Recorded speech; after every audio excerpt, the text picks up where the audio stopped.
Hello and welcome, and yes, we're outside again. Taking my walk, trying to get some exercise. It's June. Just take a look. It's June, and I live in a beach town in Southern California, and it looks like this. Aliens. Hello, I'm your grumpy guide to all things gaming, the OGGM, asking you to take a moment to subscribe to my channel if you haven't yet. Help me hit 500 subs. And now it's time to address the controversial topic of the week. So, of course, it goes without saying, trigger warning, not safe for work, PG13, 18 plus, blah, blah, blah. There's a guy in a truck who looks angry. All right, so apparently inclusion is the controversial topic of the week because it's Pride Month. June is Pride Month. Shout out and support to all my LGBQTA, whatever. I've lost track of the alphabet soup. So shout out to all my LGBQTA friends and family. Nothing but love and support. Inclusion is the topic, and how it went so horribly wrong, or did it go wrong? So, and I guess this is spiraling out of the whole Ravenloft, Tasha, Wizards of the Coast, SJW woke controversy, though it can only be traced back to The Forge and Carrie Solomon and Jay Willis and the whole "you're role-playing wrong" mentality. And of course, the perpetrated myth that our hobby has been less than open to certain individuals. Now, I don't think that's true. I can say in my personal experience in the 40 plus years of gaming, there has never been anyone who I and the people I was with did not make feel welcome at the gaming table as long as they weren't an asshole. My earliest memories of gaming is, playing at a park or playing at the library or playing at school, and literally if anybody showed even a passing interest and wasn't trying to bully us, we'd ask them if they wanted to play. It didn't matter who they were, what they identified with, what their political stance was. Role-playing was equal rights. Everybody and anybody was welcome to come play as long as they weren't an asshole.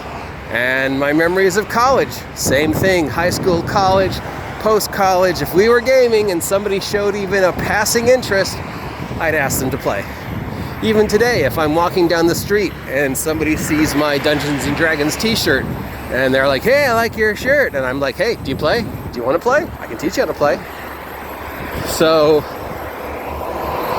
my personal experience is that nobody has never not been included in gaming. But I guess some people feel they have been unwelcome at the gaming table because of their gender or looks or skin color or orientation or disability or whatever. And that has led to the restructuring of the philosophy of many gaming companies to make people feel more welcome, more diversified, to represent more aspects of the rainbow of humanity. And that's great. That is awesome. It is a long time coming. It's something we should have done a lot sooner. There is absolutely nothing wrong, as I have said hundreds and hundreds of times, with reaching out to people and say, "Hey, if you felt bad in the past at the gaming table, we're sorry. What can we do to make this more fun for you?" There's nothing wrong with addressing subjects that were possibly taboo in the past, like LGBTQT or disabilities or racism, and using the gaming table to make people feel like, hey, here is neutral territory where anybody and everybody is welcome to sit down and play.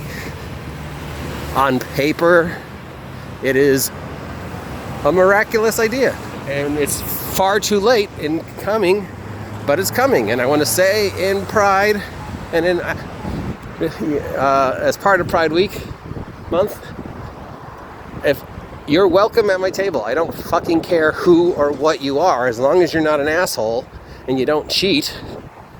You're welcome. If you're an asshole, I'll kindly say, hey, my game's not for you. Maybe I can help you find a game that fits your play style. But I don't fucking care where you are on the humanity rainbow. Inclusion, diversity, great. The problem is how the idea has been interpreted by certain aspects of the community. So I'll say again, there's nothing wrong with the idea.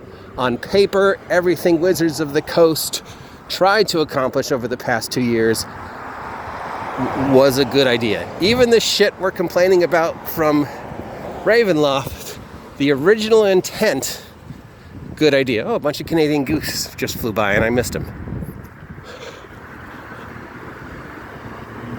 How that intent has been interpreted, taken, chewed up, spit out, and turned into something toxic and ugly is the problem. So it's not that people are not included or whatever.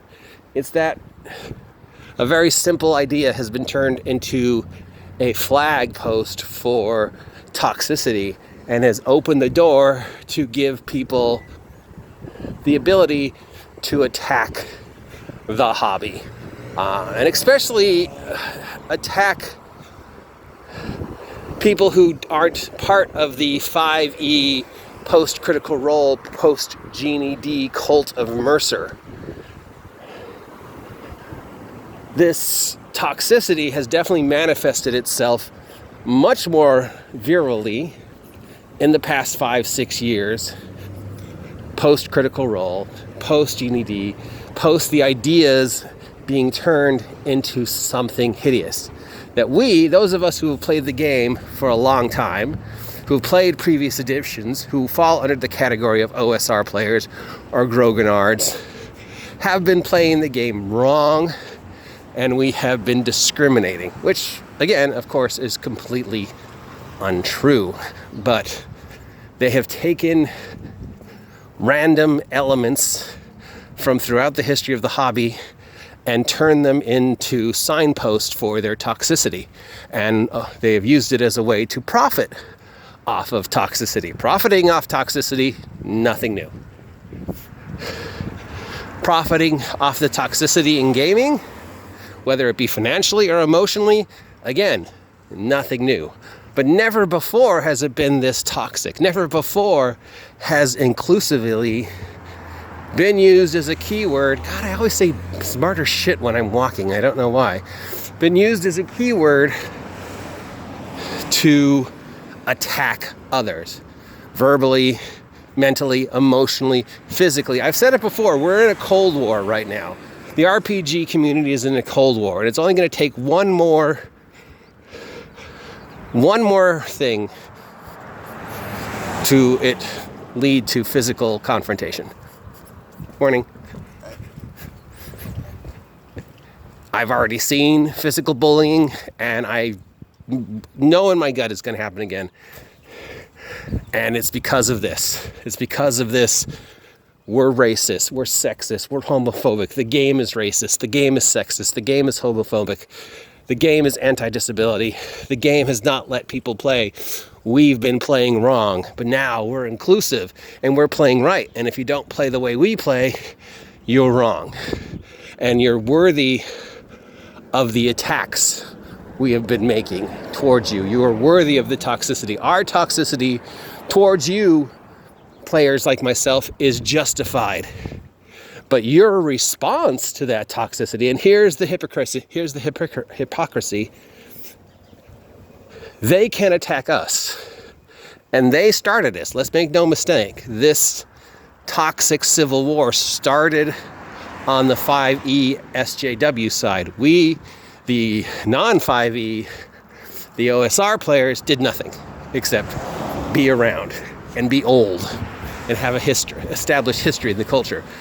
The first shot was fired by them, and those shots have been painfully accurate because they have access to Twitter and Instagram and Facebook and all this technology that they didn't have access to before. And they can use it to pump up that toxic crowd mentality of their victims and we are the perpetrator of these crimes. And if we respond, they're even more proving their point that we, gamers who have been gaming for a long time, gamers who are not part of this current 5e post-critical role, are somehow the bad guys. And if we respond, we vilify ourselves and justify their response. Even if the response that we make is completely innocuous and utterly non-harmful, like me talking about the Ravenloft shit or the Genie D shit, I got attacked. I'm still getting attacked.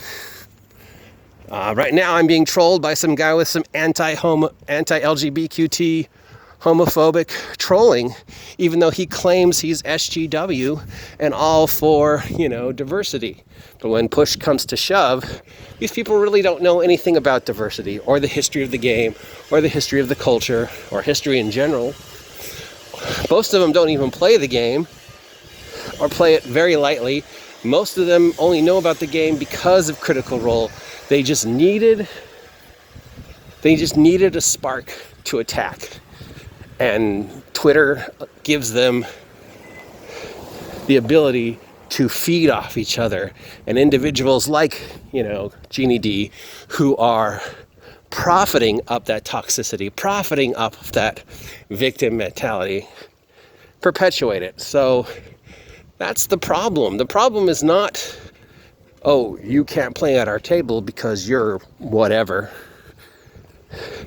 Or you're playing wrong if you don't play like we've played for the past 45 years. The problem is that this myth, this toxicity, is continually being reinforced by the cultural heroes of D&D right now. And the fact that they take, Genie D takes no responsibility. Mercer takes a little responsibility, but in general, Critical Role doesn't take responsibility. Mark Holmes has never taken responsibility. These individuals don't take responsibility for their toxic actions and what they're doing to the culture. So again, you're welcome at the table. I don't fucking care who or what you are. We're all the same. We all poop. We're all stupid. As long as you're not an asshole and you don't cheat, you can play the game. The game's the one thing where everybody can play. It's the attacks against us for not being inclusive have nothing to do with how we treat people, and everything to do with the post-Solomon, post-Forge-esque, you're role-playing wrong, and let's take, out of context situations that we don't know anything about and turn them into a reason to harm others. So really, you want to be inclusive and just let people come play your game and shut the fuck up. Okay? Stop attacking us. That would be the first start. I'm your grumpy guide to all things gaming. If you appreciate this content and these walks outside, let me know. If you never want to see me do this again, let me know. Please subscribe if you haven't subscribed yet. Help me hit 500 subs. I will talk to you later.